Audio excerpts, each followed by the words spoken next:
আসসালামু আলাইকুম ভিউয়ার্স, আশা করছি সবাই ভালো আছেন। আমি কনা কুষ্টিয়া থেকে বলছি। আজ নিয়ে এসেছি খুবই মজার একটি রেসিপি, সেটা হচ্ছে মিল্ক পুডিং। আর এই পুডিংটি দেখতে যতটা সুন্দর লাগছে, খেতেও খুবই মজা হয়েছিল।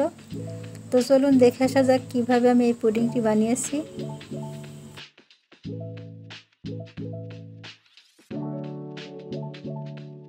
আমি কড়াইতে দিয়ে দিচ্ছি মেজারমেন্ট কাপের 2 কাপ দুধ, দিয়ে দিচ্ছি হাফ কাপ চিনি। মিষ্টিটা আপনারা আপনাদের স্বাদ অনুযায়ী দিয়ে দিবেন। এবার দিয়ে দিলাম 1 টেবিল চামচ আগার আগার পাউডার। এবার সব কিছু উপকরণ ভালো করে মিশিয়ে নিচ্ছি। আমি চুলায় বসানোর আগেই সব উপকরণগুলো খুব ভালো করে মিশিয়ে নিয়েছি। এবার চুলায় বসিয়ে দিলাম। চুলার জালটা ধরিয়ে অনবরত নেড়ে যেতে হবে, না হলে নিচে থেকে লেগে যেতে পারে। এটা হতে বেশি সময় লাগবে না, 2 থেকে 3 মিনিট জাল দিলে হয়ে যাবে।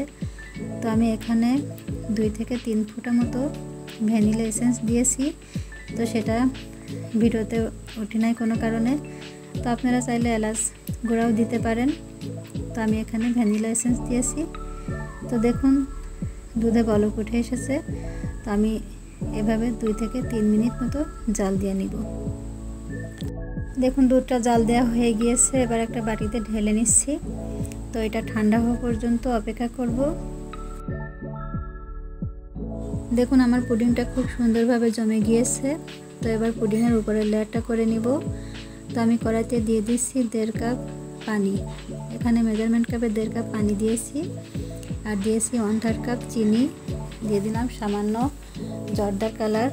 এবার দিয়ে দিচ্ছি রেড ফুড কালার 1 চা চামচ মতো হবে। তো এটাকেও খুব ভালো করে মিশিয়ে নিচ্ছি।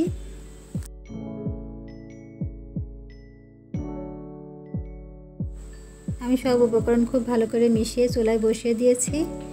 চুলার জালটা ধরিয়ে দিয়েছি। তো এবার আমি 2 থেকে 3 মিনিট মতো জাল দিয়ে নিব।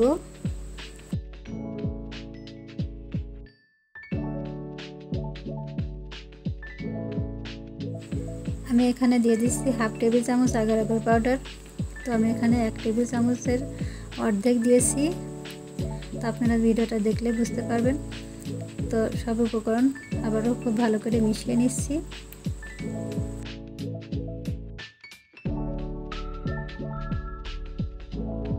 দেখতে পাচ্ছেন বলক উঠে এসেছে। তো এইভাবে এটা বেশি সময় জাল দেওয়া লাগে না, 2 থেকে 3 মিনিট মতো জাল দিলেই হয়ে যাবে। তো এইভাবে আমি এটাকে জাল দিয়ে নামিয়ে নিব।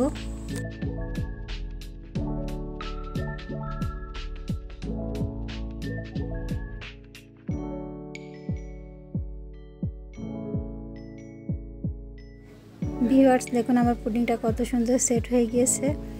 তো আমি একটা স্প্যাচুলা দিয়ে বাটি চারিদিকটা ছাড়িয়ে নিচ্ছি। এখন আমি পুডিংয়ের উপরের লেয়ারটা দিয়ে দিচ্ছি।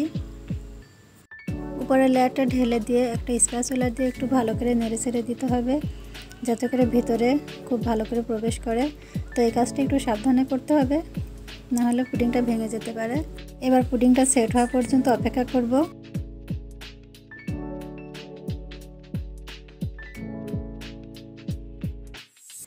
ভিউয়ার্স দেখুন আমার পুডিংটা কত সুন্দর সেট হয়ে গিয়েছে। আর আমি এই পুডিংটা 1 ঘন্টার মতো নর্মাল ফ্রিজে রেখে দিয়েছিলাম। পুডিংটা ঠান্ডা ঠান্ডা খেতে খুবই মজা লাগে, তো সেই কারণে আমি ফ্রিজে রেখে দিয়েছিলাম। তো আমি এটা এখন সার্ভ করে দেখাচ্ছি।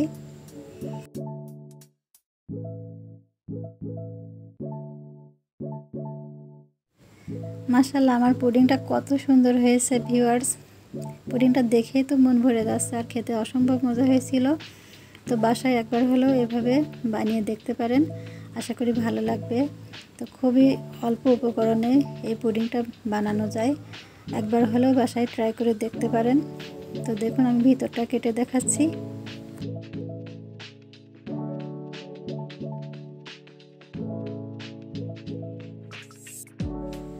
দেখুন আমার পুডিংয়ের ভেতরটাও কত সুন্দর হয়েছে। তো ভিউয়ার্স আমার এই মিল্ক পুডিংয়ের রেসিপিটা যদি ভালো লাগে প্লিজ একটা লাইক করে দিবেন, আর বেশি বেশি করে শেয়ার করে দিবেন, কমেন্ট করবেন। আর যারা আমার চ্যানেলটিকে সাবস্ক্রাইব করেছেন তাদেরকে অসংখ্য ধন্যবাদ। যারা এখন আমার চ্যানেলটিকে সাবস্ক্রাইব করেনি প্লিজ আমার চ্যানেলটিকে সাবস্ক্রাইব করে দিবেন, আমার চ্যানেলের পাশে থাকবেন। সবার সুস্বাস্থ্য কামনা করছি। আল্লাহ হাফেজ।